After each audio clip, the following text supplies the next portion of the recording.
இப்படி ஒரு நிலைமை உண்டாக்கி வச்சுட்டு இவங்க சொல்றாங்க நமக்கு ஆட்சி செய்ய தெரியாதுன்னு, நம்ம அமைச்சர்களுக்கும் நம்ம சட்டமன்ற உறுப்பினர்களுக்கும் ஒன்னும் தெரியாதுன்னு. ஆமாங்க, எங்களுக்கு தெரியாதுதான். எங்க சட்டமன்ற உறுப்பினர்களுக்கும் அமைச்சர்களுக்கும் மக்கள் பணி செய்ய தெரிஞ்ச அளவுக்கு மக்கள் பணத்தை சுருட்ட தெரியாதுதான்.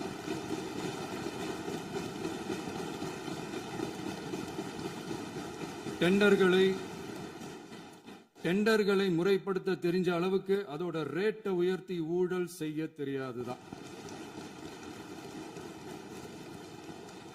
பதவி உயர்வு வழங்கவும் பணி இடமாற்றம் கலந்தாய்வு நடத்தவும் தெரியுமே தவிர பதவி உயர்வுக்கும் பணியிட மாற்றத்திற்கும் பணம் பறிக்க தெரியாதுதான். புதிய பணியிடங்கள் உருவாக்க தெரியுமே தவிர அந்த பணியிடங்களை பணத்துக்கு விற்க தெரியாதுதான். கோயில்கள்ல நடக்கிற நிர்வாக சீர்கேட்டை தடுக்க நீங்க பேசுங்க, நீங்க கண்டினியூ பண்ணுங்க.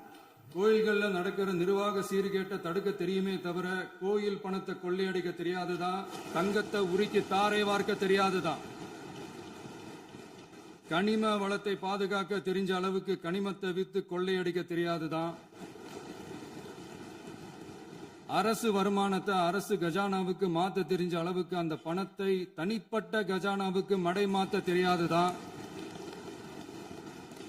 போதை கலாச்சாரத்தை தடுக்க தெரிஞ்சவங்களுக்கு போதை கலாச்சாரத்தை வளர்க்க தெரியாதுதான்.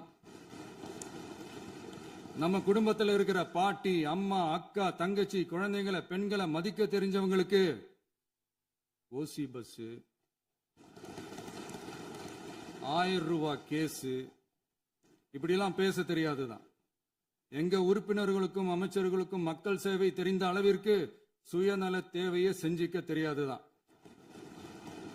அதனாலதான் சொல்றோம், எங்களை பார்த்து எதுவும் தெரியாதுன்னு சொல்றவங்களுக்கு சொல்றோம், இதெல்லாம் எங்களுக்கு தெரியாதுதான். உங்களை மாதிரி முறைகேடுகளை செய்யறத நாங்க தெரிஞ்சுக்கவும் போறதில்ல, தெரிஞ்சுக்கவும் ஆசைப்படல.